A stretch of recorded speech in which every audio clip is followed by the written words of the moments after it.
તો આ સાથે જ ભાવનગરથી વિગતો સામે આવી રહી છે। મહુવા તાલુકાની અંદર કાર નદીમાં તણાઈ હોવાની વિગતો સામે આવી છે। ઓથા ગામની ડોંગી નદીની અંદર પાણીના પ્રવાહમાં કાર તણાઈ હોવાનું સામે આવ્યું છે।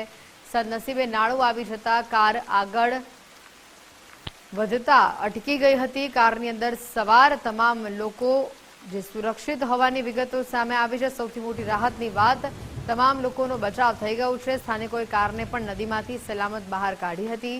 વરસાદી માહોલ વચ્ચે એલર્ટ રહેવા તંત્રએ તમામ લોકોને અપીલ કરી છે। આ તસવીરો આપ જોઈ રહ્યા છો। ગાડી અડધા ઉપરની પાણીમાં ડબોડબ થઈ ગઈ અને પાણીનું જે વહેણ જે પોતાની સાથે આ કારને તાણી ગયું। જોકે આ ગાડીની અંદર જેટલા પણ લોકો હતા તમામનો આબાદ બચાવ થયો છે।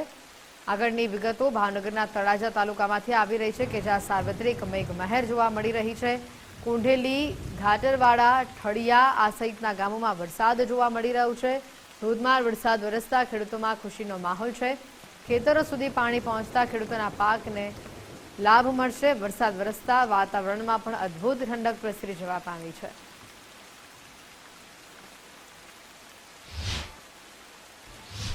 ભાવનગરના મહુવામાં 2 ઇંચ વરસાદથી પાણી જોવા મળી રહ્યું છે। છેલ્લા 24 કલાકમાં મહુવામાં 6 ઇંચ વરસાદ નોંધાયો છે।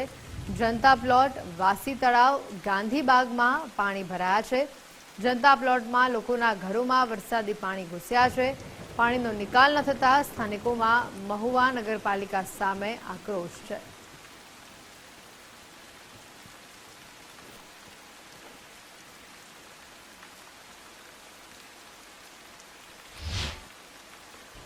ભાવનગરના ઉમરાળા સહિતના ગ્રામ્ય વિસ્તારોમાં ધોધમાર વરસાદી માહોલ જોવા મળી રહ્યો છે। લગભગ 2 ઇંચ જેટલો વરસાદ અત્યાર સુધીમાં વરસી ચૂક્યો છે। ઉમરાળા ગામે નીચાણવાળા વિસ્તારો પાણી થયા છે। ગાજવીજ સાથે વરસાદ વરસતા ખેડૂતોમાં ખુશીનો માહોલ જોવા મળી રહ્યો છે।